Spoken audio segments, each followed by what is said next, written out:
Hey, good morning, pre-calculus. Hope you had a great spring break.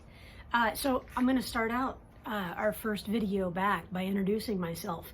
Hi, I'm Dr. Foster. Sometimes I say that. Sometimes I'm like, hi, I'm Hallie Foster.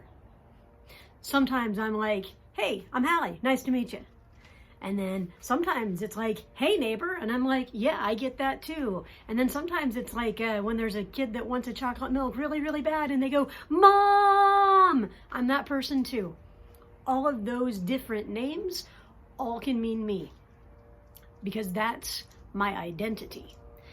All right, so this unit is all about what we call trigonometric identities. And identities really come down to different ways to represent exactly the same concept. If two things are equivalent, they're identities.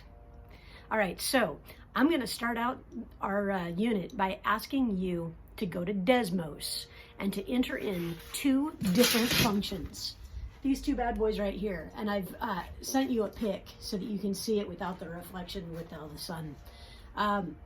This one here might be a little non-intuitive about how you're going to enter it, because if you try to type it in negative cosine with a caret and a 3x, it's going to tell you it doesn't support that.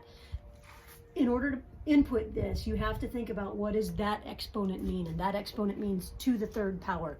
What's to the third power? Cosine x. So get that cosine x in parentheses, then raise that to the third power. That's how you'll do that input. Okay, so I want you to put these two things in and see what's what. Okay, after you do that, I'm going to have you watch a video about our beginning tools for working with trig identities. The first things that we're going to go to are the very definitions of our 6 trigonometric functions and how those things behave with each other.